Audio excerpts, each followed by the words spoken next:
یہ آقا علیہ السلام نے اپنی 40 سالہ زندگی کی پریکٹس سے اپنے آپ کو ایک مصدقہ، ایک کریڈیبل سورس بنایا، اسٹیبلش کیا۔ قرآن پاک کی انٹیگریٹی کیا ہے کہ اس میں اللہ سبحانہ تعالیٰ نے خود سے اس کی حفاظت کا وعدہ کر دیا۔ یہ سند ہے سب سے اولین، سب سے معتبر سند، اللہ سبحانہ تعالیٰ کا اپنا وعدہ ہے، اِنَّكَ لَا تُخْلِفُ الْمِيعَادَ، اور وہ وعدے سے نہیں مکرتا، وہ وعدے کے برخلاف نہیں جاتا۔ اللہ تعالیٰ کی سنت ہے، یہ اس نے بتا دی ہے کہ یہ اس کا لا ہے کہ وہ وعدہ نہیں توڑے گا اپنا۔ تو اس نے جب وعدہ کر دیا اس کی حفاظت کا، تو اس کے کلام کی انٹیگریٹی اسٹیبلش ہو گئی۔ تو مولا علی نے کہا تھا نا کہ میں اللہ سبحانہ تعالیٰ کی عبادت اس لیے نہیں کرتا کیونکہ میں ڈرتا ہوں میں اس کی عبادت اس لیے کرتا ہوں کیونکہ مجھے پتہ چل چکا ہے کہ وہ عبادت کے قابل ہے۔ آئی ہیو ریکگنائزڈ، مجھے معرفت ہو گئی ہے اس چیز کی کہ وہ اس کی تو عبادت ہی کی جائے تو کی جائے، وہ ہر درجے سے اوپر چلا گیا ہے۔ سگنیفیکنس آف ایتھکس کیا ہے؟ آف دا کریچر کی سگنیفیکنس یہ ہے کہ جس شخص میں یہ اصول پرستی آ جاتی ہے، یہ ایتھکس اور یہ سارے حساب کتاب کے معاملات جو ہے وہ لاز پر بیسڈ، پرنسپل اورینٹڈ ہو جاتے ہیں، اس کے اندر پائٹی آ جاتی ہے۔ پائٹی کس کو کہتے ہیں؟ بینگ پائس، نیک ہونا، وہ ایک نیک شخص بن جاتا ہے، وہ اس کے اندر پیورٹی آ جاتی ہے، اس کے اندر کریڈیبلٹی آ جاتی ہے، اس کے اندر انٹیگریٹی آ جاتی ہے، اس کے اندر آتھینٹسٹی آ جاتی ہے۔ اب یہ وہ الفاظ میں نے کیوں یوز کیے ہیں؟ کریڈیبلٹی اس کو کہتے ہیں کہ وہ ہم اکثر ٹیلی ویژن پہ دیکھتے ہیں نا، مصدقہ اطلاعات سے موصول ہوئی ہے خبر، یا مصدقہ شہادتیں بتا رہی ہیں کہ چاند نظر آ گیا، یعنی کریڈیبل سورس۔ اب کریڈیبل سورس کون سی ہوتی ہے؟ جو ایتھکس کی پرسونیفیکیشن ہوتی ہے، یعنی ایسے شخص نے کہا چاند دیکھو، جس نے کبھی ایسی انیتھیکل حرکت کی نہیں کہ وہ جھوٹ بول دے for the sake of some interest. اس کے اندر اس نے اپنے آپ کو اتنا پیور رکھا ہے، اتنا ایتھیکل رکھا ہے کہ اس سے آپ اس چیز کی توقع، کیلکولیٹر سے جیسے ہم توقع نہیں رکھ سکتے کہ 2 + 2 = 5 کرے گا، اس طرح فلاں شخص اتنا اتنا صادق ہے، اتنا سچا ہے کہ اس سے جھوٹ کی توقع ہی نہیں رکھی جا سکتی۔ جیسے 1 ہارس پاور کے انجن سے 2 ہارس پاور کی انرجی نہیں توقع رکھ سکتے ہم، کیونکہ وہ ڈیزائن ہی up to optimum 1 horse power کی انرجی ہے۔ اسی طرح ایک ایتھیکل انسان اپنی کریڈیبلٹی کو معاشرے میں، کریکٹر میں ایسے اسٹیبلش کرتا ہے کہ اس نے کہہ دیا تو ہوگا۔ یہ آقا علیہ السلام نے اپنی 40 سالہ زندگی کی پریکٹس سے اپنے آپ کو ایک مصدقہ، ایک کریڈیبل سورس بنایا، اسٹیبلش کیا، رائٹ؟ تو یہ جو کریڈیبلٹی ہے یہ آپ کی ایتھکس کے اوپر ایتھکس کی ریفلیکشن ہوتی ہے معاشرے کی نظروں میں۔ آپ کی ایتھکس معاشرے کی زبان سے نکلتی ہیں، آپ کی ایتھکس آپ کی سراؤنڈنگز میں ریفلیکٹ کرتی ہیں آئینے کی طرح۔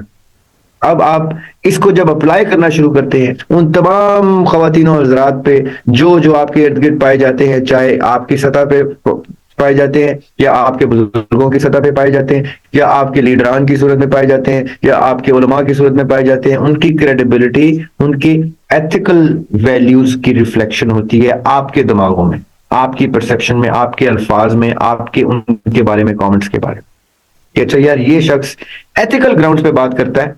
تو اگر کسی نے کوئی ایسی بھی چیز بول دی ہے جو ہماری کسی سوچ کے برخلاف ہے تو ہمیں کانٹمپلیٹ کرنا پڑے گا، سوچنا پڑے گا اس پہ کہ oh my God, he is such an ethical person that his credibility supersedes what the integrity of the information that we have. ابھی میں نے کیا جملہ بولا ہے، خطرناک بات کی ہے میں نے، سمجھ نہیں آ۔ انٹیگریٹی کیا ہوتی ہے؟ کسی شخص یا کسی انفارمیشن کو مستند ہونا، یعنی اس انفارمیشن کی سند موجود ہونا اس کو ایک انٹیگریٹی اس کی اسٹیبلش کرتی ہے۔ قرآن پاک کی انٹیگریٹی کیا ہے کہ اس میں اللہ سبحانہ تعالیٰ نے خود سے اس کی حفاظت کا وعدہ کر دیا۔ یہ سند ہے سب سے اولین، سب سے معتبر سند، اللہ سبحانہ تعالیٰ کا اپنا وعدہ ہے، اِنَّكَ لَا تُخْلِفُ الْمِيعَادَ، اور وہ وعدے سے نہیں مکرتا، وہ وعدے کے برخلاف نہیں جاتا۔ اللہ تعالیٰ کی سنت ہے، یہ اس نے بتا دی ہے کہ یہ اس کا لا ہے کہ وہ وعدہ نہیں توڑے گا اپنا۔ تو اس نے جب وعدہ کر دیا اس کی حفاظت کا، تو اس کے کلام کی انٹیگریٹی اسٹیبلش ہو گئی, اس کے کلام کو سند مل گئی from the very creator himself.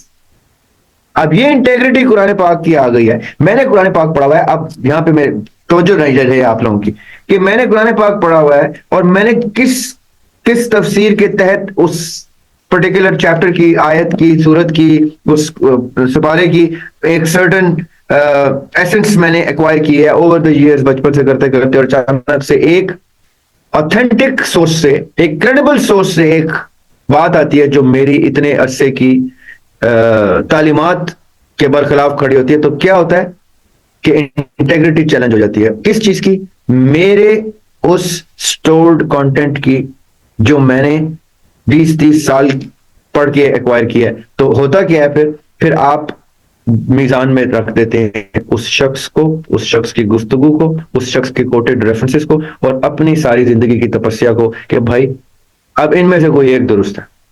تو انصاف کا تقاضا کیا ہے؟ ایک ایتھیکل آدمی کیا کرے گا کہ اس وقت اپنی سوچ کو بھی اس میدان میں ڈالے.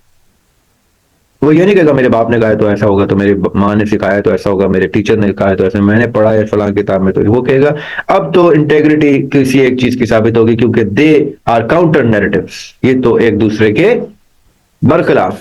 اب کیا کیا جائے؟ پھر جب میدان میں آئے گا تو وہ اس کے ریفرنسز, اس کی سمجھ بوجھ, اس کے مثالیں, اس کا فلسفہ, وہ پھر آپ تحقیق کے اندر جا کے اپنا تو ڈیٹا آپ پرولیں گے, اس کا کلیم پرولنے کے لیے آپ ایک تحقیق کے رستے پہ چل پڑیں گے, اور اس وقت تک تحقیق کریں گے جب تک حقائق سامنے آ کے یہ نہیں بتا دیتے کہ سچ کیا ہے.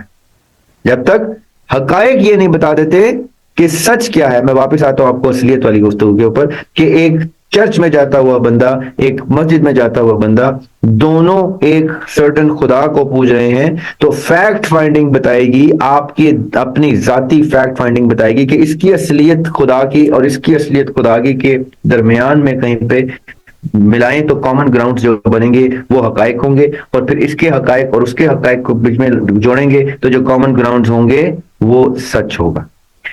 Realities brought together wherever they coincide, that's a fact. When facts brought together wherever they coincide, that's the truth. And then truths of various areas in the globe, when they are brought together where they coincide, is called universally acclaimed truth, universal truth. اب جب آپ کی ساری عمر کی تعلیمات اور کسی scholar کی یا کسی عالم کی یا کسی سائنسدان کی تھیوری اور کانسیپٹ اور اس کے کلیمز اور اس کے ریفرنسز اور اس کی ایکسپلینیشن یہ میزان میں رکھے جائیں گے, تو وہ دیکھا جائے گا کہ حقائق کیا بتاتے ہیں کہ سچ کیا ہے. اور جیسے وہ سچ عیاں ہو جائے گا تو بھلے وہ آپ کی ساری عمر کی تپسیا اس میں اجڑ جائے, آپ کہیں کہ مجھے سچ تسلیم کرنا ہے, یہ ایتھکس کا تقاضا ہے. کیوں؟ کیونکہ جسٹس ایتھکس کے اوپر بیسڈ ہوتا ہے. جسٹ انصاف یہ ہے کہ میں تسلیم کروں گا کہ میں غلط تھا, اور اس شخص نے چاہے وہ مجھ سے کم عمر کا تھا یا زیادہ عمر کا تھا, میرے مذہب کا تھا یا کسی اور مذہب کا تھا, جو بھی سوچ تھی, اس نے اپنی انٹیگریٹی میرے تعلیمات کی انٹیگریٹی کے سامنے رکھی تو کریڈیبل وہ ثابت ہوا.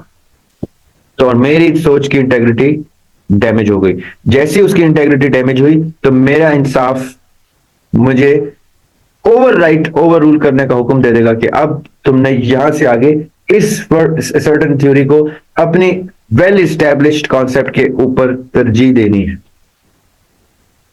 یہ ہے سگنیفیکنس آف ایتھکس, اور یہ ہے کریڈیبلٹی اور انٹیگریٹی کا فرق اور اوتھینٹسٹی کا فرق, اور یہ ہے پائٹی کی انتہا اور پیورٹی کی انتہا کہ آپ کسی بائس میں اور پریجس میں رہے بغیر.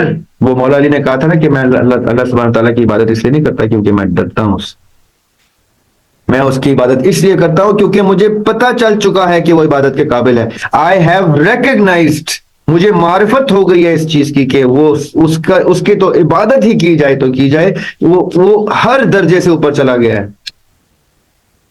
وہ اس درجے پہ آ گیا کہ جس کے سامنے میں سر تسلیم خم کر دوں.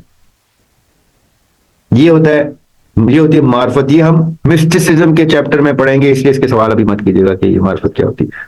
ٹھیک ہے, مسٹسزم میں ہم یہ پڑھیں گے کہ یہ معاملات کیا ہے.